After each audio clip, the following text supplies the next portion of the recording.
क्या आपने कभी सोचा है कि यह विशाल ब्रह्मांड, जिसमें अनगिनत तारे, ग्रह और आकाशगंगाएं फैली हुई है, इसकी शुरुआत कैसे हुई होगी?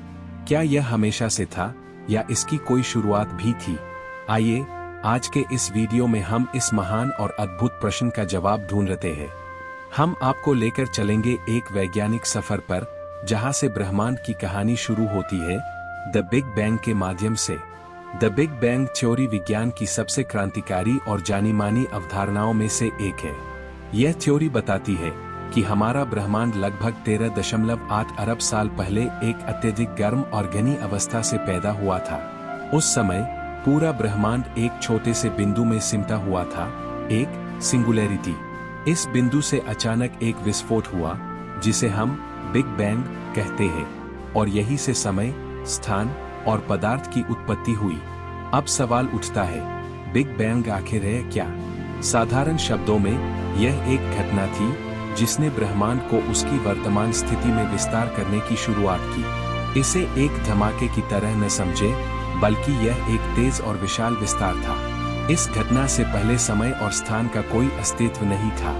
बिग बैंग से न केवल ब्रह्मांड का फैलाव शुरू हुआ, बल्कि इसका तापमान भी तेजी से गिरने लगा, जिससे प्रारंभिक ब्रह्मांड में परमाणुओं, तारामंडलों और आकाशगंगाओं का निर्माण हुआ। यह सब केवल एक सिद्धांत कैसे हो सकता है? वैज्ञानिकों के पास कौन से प्रमाण हैं जो इस थ्योरी का समर्थन करते हैं? यह सवाल बेहद महत्वपूर्ण है। बिग बैंग थ्योरी के पक्ष में कई प्रमुख प्रमाण हैं, जैसे कि कॉस्मिक माइक्रोवेव बैकग्राउंड रेडिएशन, ब्रह्मांड का विस्तार और हल्के तत्वों की प्रारंभिक संरचना। आइए, इन वैज्ञानिक तथ्यों को थोड़ा और गहराई से समझें। जब ब्रह्मांड बहुत छोटा और गर्म था, तब यह प्रकाश से भरा हुआ था। समय के साथ यह प्रकाश ठंडा हो गया और रेडिएशन के रूप में फैला। वैज्ञानिकों ने इसे कॉस्मिक माइक्रोवेव बैकग्राउंड के रूप में देखा, जो आज भी ब्रह्मांड में मौजूद है और बिग बैंग का प्रत्यक्ष प्रमाण है। 1929 में एडविन हबल ने पाया कि आकाशगंगाएं आपस में दूर हो रही है, जिससे यह साबित हुआ कि ब्रह्मांड लगातार फैल रहा है। यह अवलोकन बिग बैंग थ्योरी का महत्वपूर्ण आधार है। अगर ब्रह्मांड फैल रहा है, तो इसका मतलब है कि यह एक समय पर अत्यधिक छोटा और घना रहा होगा, जिसे हम सिंगुलैरिटी कहते हैं। वैज्ञानिकों ने यह भी पाया है कि बिग बैंग के बाद ब्रह्मांड में हल्के तत्वों, हाइड्रोजन, हीलियम और थोड़ी मात्रा में लिथियम का निर्माण हुआ था। यह तत्व ब्रह्मांड के शुरुआती क्षणों में हुई न्यूक्लियोसिंथेसिस से बने, और उनकी मौजूदगी बिग बैंग थ्योरी का एक और सशक्त प्रमाण है। बिग बैंग के दौरान समय और स्थान की भी शुरुआत हुई थी। इससे पहले न तो समय का कोई अस्तित्व था और न ही स्थान का। बिग बैंग के कारण ही समय की धारा बहनी शुरू हुई और अंतरिक्ष में फैलाव हुआ। आज वैज्ञानिकों का मानना है कि ब्रह्मांड अभी भी फैल रहा है, और इसके साथ ही समय भी लगातार आगे बढ़ रहा है।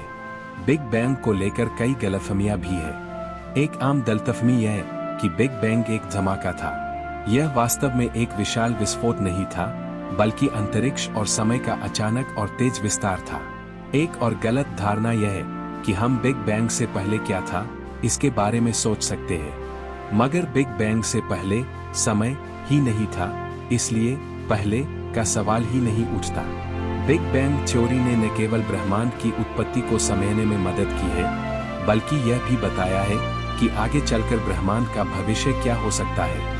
क्या ब्रह्मांड अनंत समय तक फैलता रहेगा, या फिर किसी दिन इसका विस्तार रुक जाएगा और यह सिकुड़ने लगेगा? यह सवाल वैज्ञानिकों के लिए आज भी एक बड़ी पहेली है। द बिग बैंग थ्योरी हमें यह समझने में मदद करती है कि हम किस प्रकार के ब्रह्मांड में रह रहे हैं और यह कैसे बना। यह एक ऐसा रहस्य है जिसे हल करने के लिए विज्ञान और खगोलशास्त्र के क्षेत्र में कई दशकों तक शोध और अवलोकन की आवश्यकता पड़ी।